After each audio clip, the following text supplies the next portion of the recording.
Students, आप लोगों ने चैप्टर 10 का पार्ट 1 एंड पार्ट 2 कंप्लीट किया होगा और आप लोगों ने ये पढ़ा है कि माइक्रो ऑर्गेनिज्म किस तरह से हाउस होल्ड पर्पज़ में यूज्ड हो रहे हैं और इंडस्ट्रियल पर्पज़ में यूज्ड हो रहे हैं। वैसे ही सीवेज ट्रीटमेंट के पर्पज़ में भी ये माइक्रो ऑर्गेनिज्म का सबसे मेन रोल है। अब हमें पता है कि बहुत सारा वेस्ट वाटर सिटी और टाउन्स वगैरह में जा रहा है, जैसे गटर का पानी, नाले का पानी, ये सब कुछ हो रहा है। तो उसका जो मेन कंपोनेंट होता है, जो वेस्ट वाटर का जो मेन कंपोनेंट मतलब मेजर कंपोनेंट सबसे ज़्यादा है, वो है ह्यूमन एक्सक्रीटा। तो ये जो म्यूनसिपल हम लोग सीवेज जैसे डस्टबिन, कचरा, गटर का पानी, ये सब को हम लोग किस तरह से डिस्टिंग्विश करते हैं। तो म्यूनसिपैलिटी का जो भी वेस्ट वाटर होता है, जो खराब पानी जा रहा है, उसको हम लोग सीवेज बोलते हैं। यानी गटर का पानी that is known as the sewage, जिसके अंदर बहुत ही ज़्यादा ऑर्गेनिक मैटर एंड माइक्रोब्स हमें देखने को मिलता है। ये लोग पैथोजेनिक भी होते हैं। पैथोजेनिक मीन्स जो डिजीज करवाते हैं। तो अब वो गटर का जो पानी है उसे हमें ट्रीटमेंट करना है, तो हम लोग इस टॉपिक में इस दो मेथड से हम लोग इसको ट्रीट करेंगे। उसका दो मेथड है, primary and the secondary treatment. तो सीवेज को हम लोग क्या करते हैं, बहुत सारे सिस्टम में लेके जाते हैं, जिससे जो भी पानी डिस्चार्ज हुआ है, बाहर निकला हुआ है, रिवर मतलब नदियों में, झरनों में, रिवर है, पॉन्ड्स है, लेक्स है, तो वैसे ही इस सीवेज को हम लोग सीवेज ट्रीटमेंट प्लांट में ले जाते हैं। तो उसको हम लोगों ने क्या बोला है, STPS। तो उसको हम लोग नाम देते हैं, that is sewage treatment plant. तो हम लोग उसको ये सीवेज, ये जो म्यूनसिपल का जो कचरा है, सॉरी गटर का पानी है, हम लोग इस प्लांट में जाके उसको पास आउट करते हैं। तो अब यही ट्रीटमेंट करने के लिए बहुत सारे अंदर माइक्रो ऑर्गेनिजम्स भी होते हैं, जो हमें हेल्प करते हैं दूसरे माइक्रो ऑर्गेनिज्म को ना ग्रो होने देने के लिए। तो वैसे ही हम लोगों का उसका दो मेन मेथड आता है। पहला आता है दैट इज जो हम लोग फर्स्ट है प्राइमरी ट्रीटमेंट, और सेकेंड है that is the secondary treatment. ये दो मेन मेथड से हम लोग उसको कंप्लीटली करते हैं, primary and the secondary treatment से। अब प्राइमरी ट्रीटमेंट के अंदर मेनली क्या आता है, एक फिजिकल प्रोसेस है। फिजिकल प्रोसेस का मीनिंग है कि हम लोग किस तरह से, सपोज गटर का पानी है, उसके अंदर बहुत बड़े बड़े पार्टिकल्स होंगे, जैसे कि शैम्पू के पाउच, शैम्पू की बॉटल्स हो गए, कुछ कचरा बड़े से जो बहुत ही लार्ज एंड स्मॉल पार्टिकल्स होते हैं, उसको हम लोगों ने अलग किया। तो उसको अलग करने के लिए हम लोग प्राइमरी के भी अंदर दो एक आता है। पहला आता है दैट इज उसका आता है दैट इज फिल्ट्रेशन, और सेकेंड आता है सेडिमेंटेशन। फिल्ट्रेशन का मीनिंग है, जो मैंने बताया कि लार्ज पार्टिकल को हम लोग अलग कर रहे हैं, उसको हम लोगों ने बोला हुआ है फिल्ट्रेशन। अब फिल्ट्रेशन लार्ज पार्टिकल को अलग करना, दैट इज उसको हम लोगों ने बोला हुआ है फ्लोटिंग डैब्रिस। डैब्रिस का मीनिंग है जैसे कुछ, जैसे झाग होता है, तुमने देखा होगा तुम्हारे घर में भी, जैसे बाथरूम है, सिंक है, तो जो साबुन का पानी वगैरह होके फोम प्रोड्यूस्ड करता है, झाग जैसा बनाता है, लास्ट में कुछ वो व्हाइटिश कलर का थ्रेड जैसा ऐसे ऊपर फ्लोट करता है, तो उसको हम लोगों ने बोला है फ्लोटिंग डैब्रिस। गटर के पानी के ऊपर जो सोप का जो मेन लेयर बन जाता है, उसको हम लोग बोलते हैं डैब्रिस।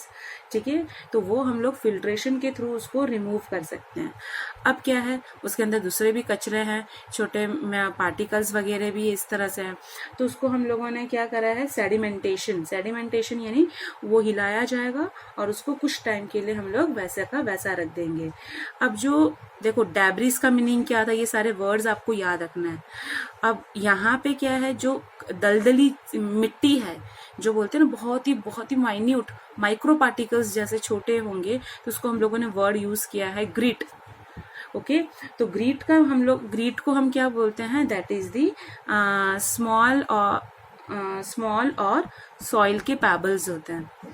ओके, छोटे छोटे ऐसे गट्ठे जैसे होते हैं और सॉइल के पार्टिकल्स होते हैं, वो हम लोग सेडिमेंटेशन से रिमूव करेंगे।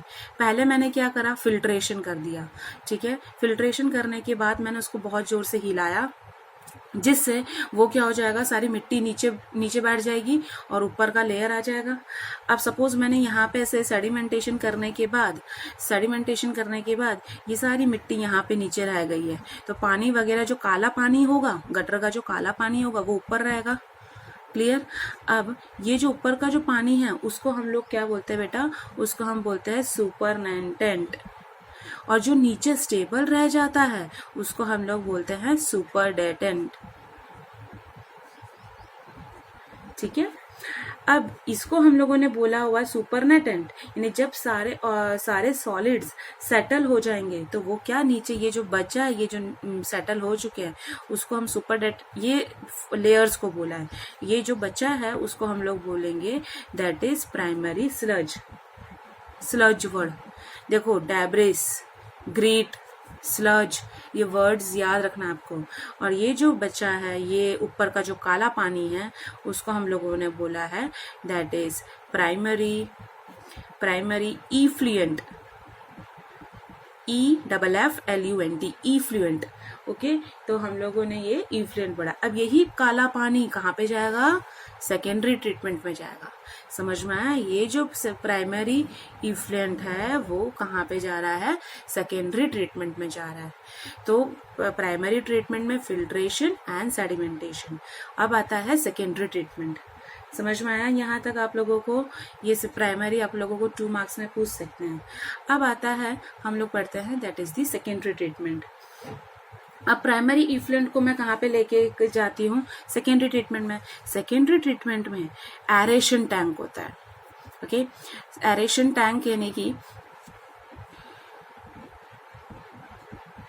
ऐसा। ओके, अब यही एरेशन टैंक्स में कंटिन्यूअसली बहुत बड़ा ऐसा टैंक होगा।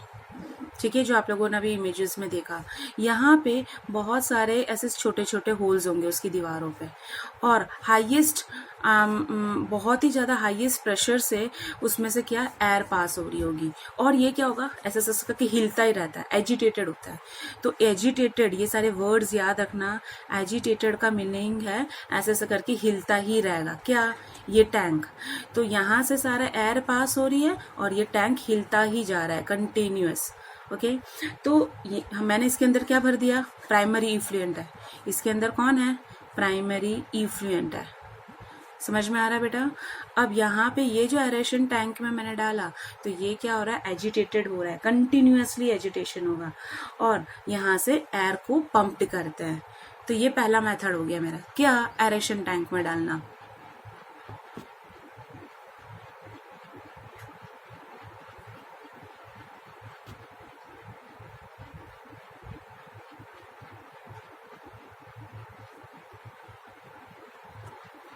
तो स्टूडेंट्स, हम लोगों ने जो ये सेकेंडरी ट्रीटमेंट का जो हम लोगों ने हम लोगों ने पढ़ा था कि एरेशन टैंक में मैंने इसे पास किया। ओके, एरेशन टैंक में। अब एरेशन टैंक में जब वो एजिटेशन कर रहा था, एजिटेशन का मीनिंग आप लोगों को मैंने बताया, हिलना। ठीक है, अब ये जो टैंक इस तरह से विगरस ये स्टीयरिंग हो रही थी, हिलने को हम लोगों ने बोला हुआ है स्टीयरिंग, और उसको एजिटेशन भी बोलते हैं, एजिटेशन। अब ये जैसे ही हिलता है तो यहाँ पे सारे होल्स थे, तो यहाँ पे कौन ग्रो करना शुरू कर देता है, बहुत सारे एनेरोबिक बैक्टीरिया। ठीक है, वो सॉरी एनेरोबिक नहीं, aerobic, in the presence of oxygen ना, तो वैसे यहाँ पे एरोबिक, हेट्रोट्रॉफिक यानी जो दूसरे पे डिपेंड होते हैं, हेट्रोट्रॉफिक माइक्रोब्स यहाँ पे क्या हो जाएंगे, ग्रो होना शुरू हो जाएंगे। कब, जब ये हिल रहा है, एजिटेशन हो रहा है तब। तो यहाँ पे एरोबिक हेट्रोट्रॉफिक माइक्रोब्स ग्रो होना शुरू कर देंगे।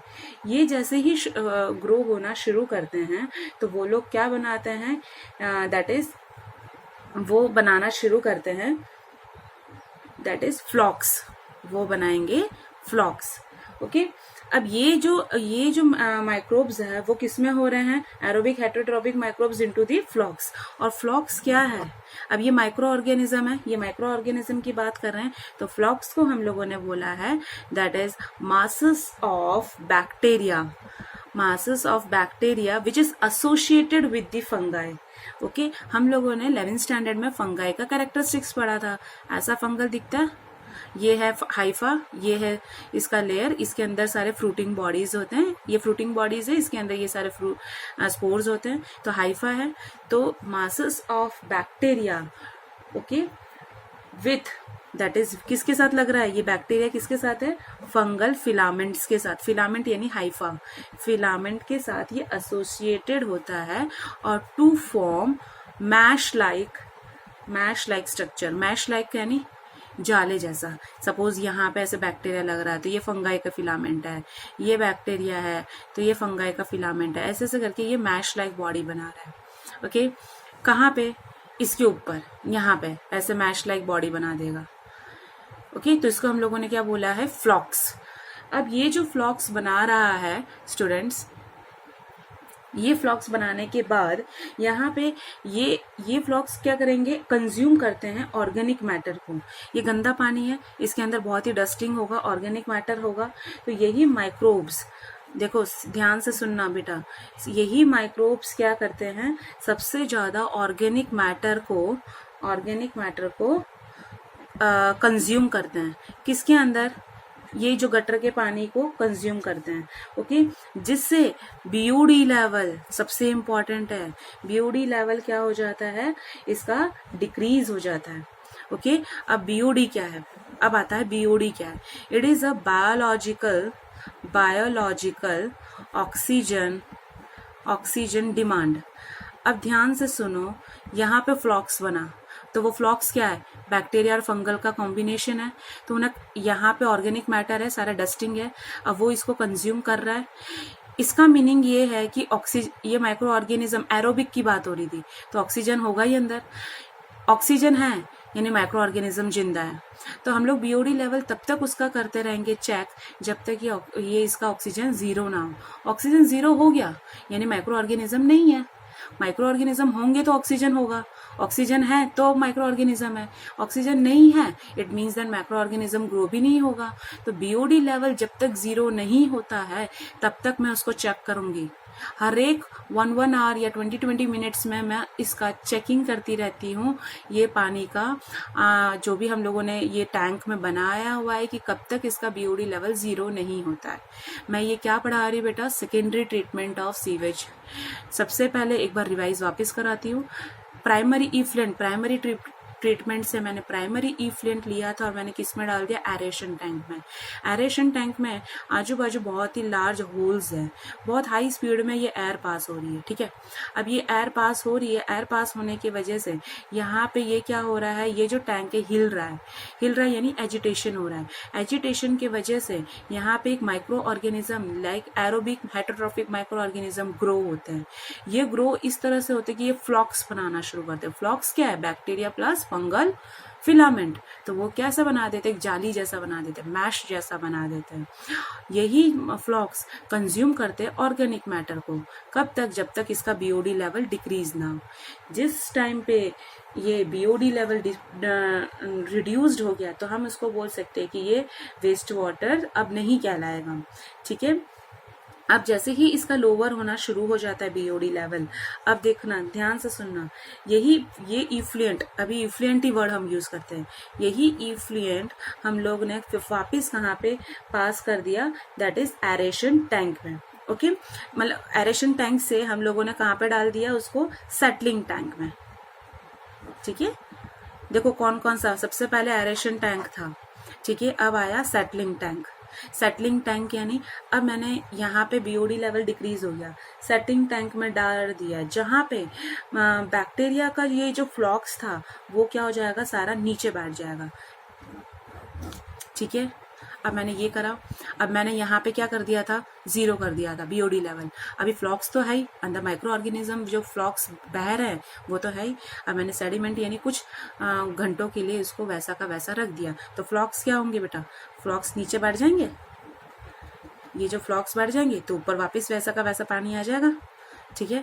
अब ये जो फ्लॉक्स नीचे बैठ गए तो बेटा यहाँ पे हम लोग उसको बोलते हैं दैट इज एक्टिवेटेड स्लज।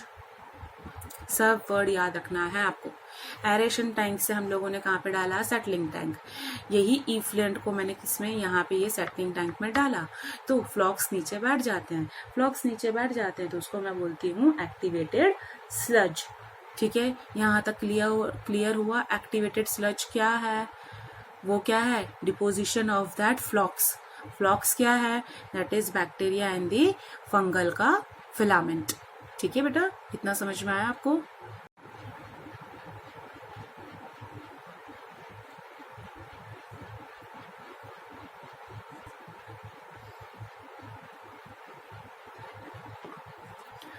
अब ये जो एक्टिवेटेड स्लज था, ठीक है, that is the deposition of that flocs. अब ध्यान से सुनना, मैंने आप लोगों को एक वर्ड पढ़ाया था, इनोक्यूलम। इनोक्यूलम, बायोलॉजी में इनोक्यूलम, सिंपल इंग्लिश में मैं उसको बोल सकती हूँ स्टार्टर। याद आया, कर्ड बनाने के लिए मैंने यूज किया था आपको ये वर्ड, कि जैसे हम लोग एक पूरा वेसल है जो जिसमें मिल्क पूरा भरा है, अब मुझे उसे कर्ड में फॉर्मेशन करना है, तो मुझे सिर्फ कर्ड का इनोक्यूलम पार्ट चाहिए, यानी थोड़ा एक 1 spoon of curd which contains millions of lactobacillus. ये सब आपको मैंने पढ़ा है। तो बेटा ये जो एक्टिवेटेड स्लज है उसमें से मैंने इनोक्यूलम पार्ट रिमूव कर दिया। सपोज मैंने इतना सा ही पार्ट मैंने रिमूव कर दिया। अब ये वाला जो पार्ट है वो मैं कहाँ डाल दूंगी, वो मैंने डाल दिया है एरेशन टैंक में। ठीक है, एरेशन टैंक यानी फर्स्ट वाला टैंक उसके, क्योंकि यहाँ पे सारे लार्ज होल्स थे और यहाँ पे क्या बन रहा था, याद करो, एरोबिक हेटेरोट्रॉफिक बैक्टीरिया। अब बैक्टीरिया कैसे ग्रो होगा, थोड़ा बैक्टीरिया अंदर जाएगा तो बैक्टीरिया ग्रो होगा। तो मैंने यहाँ पे क्या लगाती हूँ, एरेशन टैंक के सरफेस पे मैं इनोक्यूलम, यही एक्टिवेटेड, क्योंकि ये फ्लॉक्स वाला है, ये बैक्टीरिया वाला है, माइक्रो ऑर्गेनिज्म वाला है, इसलिए मैं यहाँ पे एरेशन टैंक में डाल देती हूँ। ठीक है, तो मेरा जिससे माइक्रो ऑर्गेनिज्म ग्रो होना शुरू हो। The large part of this activated sludge, please listen carefully, ये जो बड़ा वाला पार्ट है वो मैंने कहाँ पे डाल दिया, वो दूसरे एक मैंने वेसल में डाल दिया। ठीक है, वो मैंने कहाँ पे डाला, दैट इज उसका नाम है एनारोबिक स्लज डाइजेस्टर।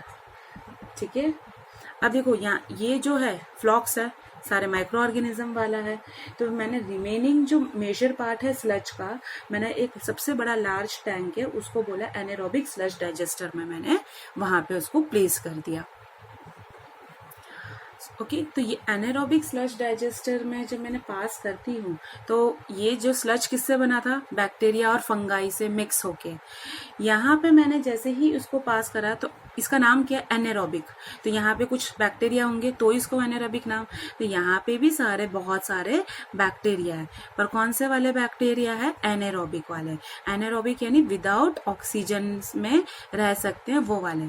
ये सारे कौन थे, एरोबिक बैक्टीरिया और प्लस फंगल फिलामेंट्स के साथ। तो यहाँ पे एनारोबिक बैक्टीरिया है। अब ये एनारोबिक पूरा नाम है मीथेनोजेनिक बैक्टीरिया। ओके, हम लोगों ने 11th स्टैंडर्ड चैप्टर नंबर 2 में हम लोगों ने आर्कियोबैक्टीरिया पढ़ा था, जिसमें था मीथेनोजेंस वो प्रोड्यूस्ड करता है।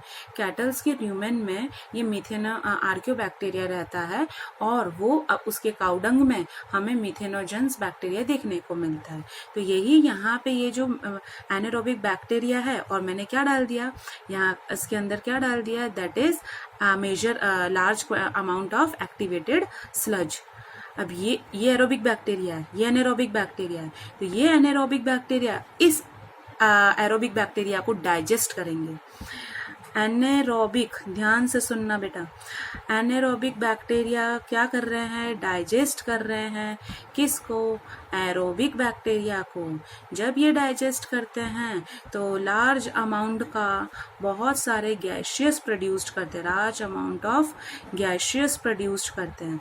ये कौन से गैस है, अब ये वाले जो गैस है, हाइड्रोजन सल्फाइड, मीथेन और CO2।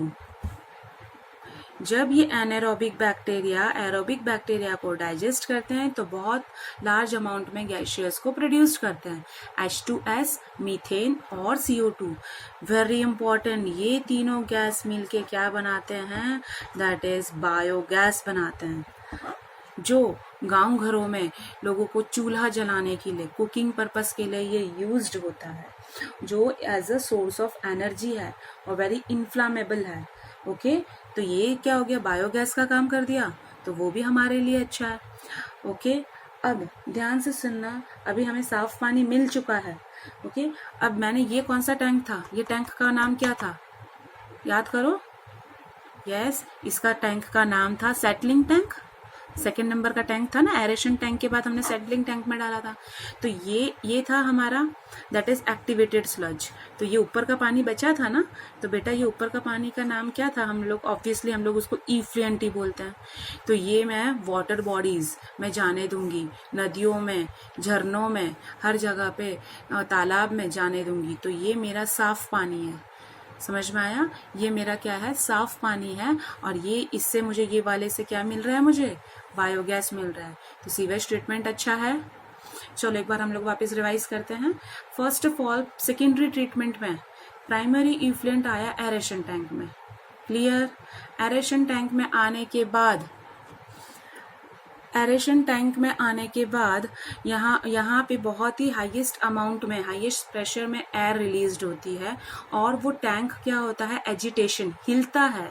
उसी एजिटेशन की, जब मैकेनिकल एजिटेशन होता है, तब बहुत सारा एरोबिक हेटरोट्रॉफिक माइक्रो ऑर्गेनिज्म का ग्रो होता है। एरोबिक हेटरोट्रॉफिक माइक्रो ऑर्गेनिज्म का ग्रो होता है, और वो क्या बनाते हैं, फ्लॉक्स बनाते हैं। फ्लॉक्स क्या है, बैक्टीरिया और फंगाई का कॉम्बिनेशन है। अब यही क्या करेंगे फ्लॉक्स, इस गटर के पानी के अंदर ऑर्गेनिक मैटर होगा, मटेरियल होगा, वो उसे कंज्यूम करेगा। ये कंज्यूम करेगा और तो उसका बीओडी लेवल क्या होगा, हाईएस्ट होगा। पर मैं इस तरह से उसको बीओडी लेवल चेक करती रहूंगी जब तक उसका वो बीओडी लेवल 0 ना हो। जब बीओडी लेवल रिड्यूस्ड होगा तो मैं उसको कहाँ पे डालूंगी, सेटलिंग टैंक में डालूंगी।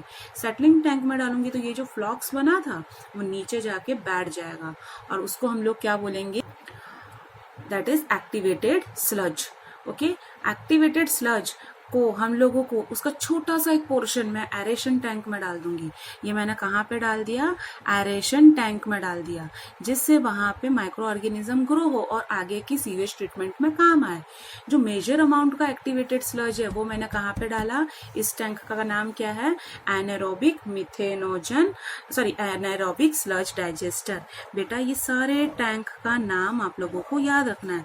ये है एरेशन टैंक, ये है सेटलिंग टैंक, ठीक है। अब एनारोबिक स्लज डाइजेस्टर में डालने के बाद किसको, एक्टिवेटेड स्लज को, तो यहाँ पे बहुत सारे एनारोबिक मिथेनोजेनिक बैक्टीरिया है। यही एनारोबिक बैक्टीरिया इस एरोबिक बैक्टीरिया को खाएंगे, डाइजेस्ट करेंगे, और बहुत सारे उस टाइम पे गैसेस रिलीज करेंगे। कौन सा, hydrogen sulphide, methane and CO2। This is the combination of biogas. Okay, and this effluent which is present in the settling tank, तो वो कहाँ पे हम लोग क्या करेंगे, वाटर बॉडीज में पास्ड कर देंगे, रिलीज कर देंगे। तो वो हमारा एक साफ पानी है, समझ में आया। तो ये सारा प्रोसेस हम लोग यूज्ड करते हैं। इसके रिलेटेड जो मैंने नोट्स लिखा है आपको, वो आप लोग उसको उसी के हिसाब से, ये जो डायग्राम है वो आप लोग बना भी सकते हैं साइड वाइज आपके समझने के पर्पज से, पर आपको इसको अच्छे से ये याद भी रखना है।